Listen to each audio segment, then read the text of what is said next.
My name's Maggie, and this is my first vlog. What it's all about is Jessie Ball's The Curfew.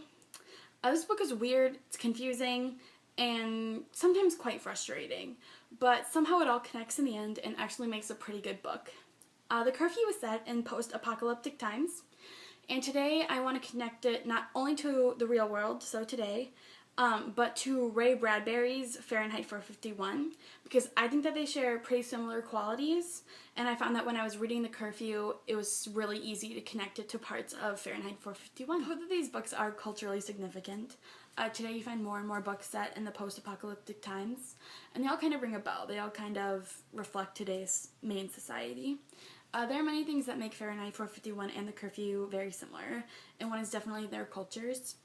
They both have very specific rules, such as in Fahrenheit, books are outlawed, and in The Curfew, although there isn't a set time, the law does state that good citizens pass their nights abed. And they both have secret police, and at any moment, the citizens there are totally willing to turn each other in for even the slightest thing that they have done wrong. And I think one way that this connects to our main society and makes The Curfew even more culturally significant is there are resistances and revolutions happening all over the place. People always want to change things, such as the way their society works, and it shows that it doesn't matter what type of culture you live in, that you can live in a perfect utopia or a totally dysfunctional place, and people are always going to want to change things. And like what you see in both this and our main society today is that innocent people are getting hurt or killed and blamed for things they haven't done. And I just think that's one of the main ways that this book, The Curfew, connects to our main society.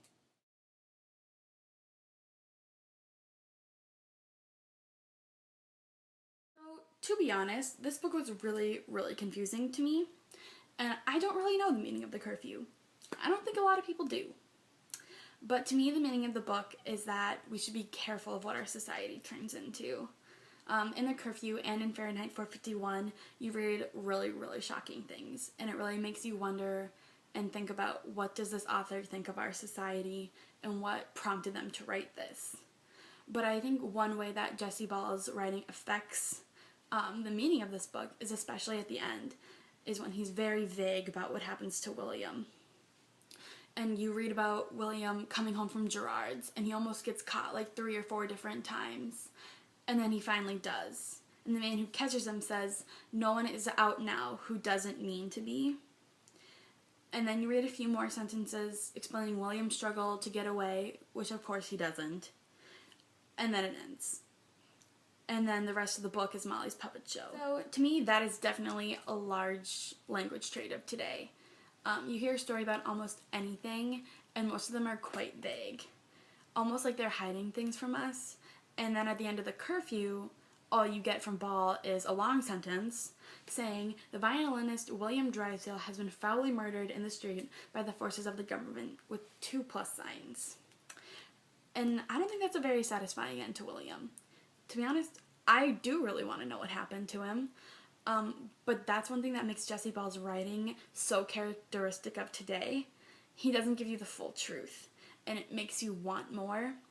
It's his way of drawing you in, and especially when he uses the big letters. Like, to me, that's why when you're watching a newscast and you see like the breaking news and everything's in capital letters, like, it implies that something is significant.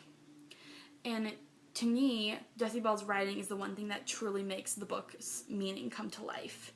He's so precise in how he has written it, and it truly does draw you in and makes you think of what he truly thinks of our society, or what he wants you to think of society.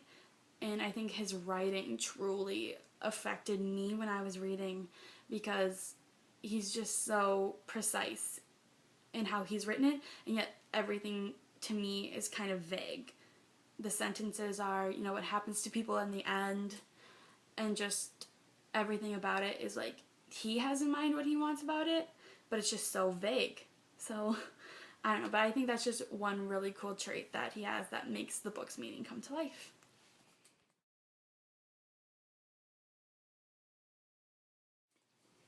So just a quick recap. Culturally, the curfew relates to our society and the way it always wants to change. You know, people being unhappy with the way their societies live. Jessie Ball's writing is characteristic, at least to me, of how I would see a typical newscast. Not always willing to give the truth and hiding things from us sometimes. And to wrap this all up, I guess all I can say is that to me, the meaning of the curfew is that we should always just be careful of what our society turns into. We never know what will happen. And now that I think about it, this is actually a pretty depressing way to look at this book, but that's just kind of what stood out to me. So thanks for watching. You should definitely read The Curfew. It's good. It's a little confusing at times, but I think that even though it's confusing, you will enjoy it.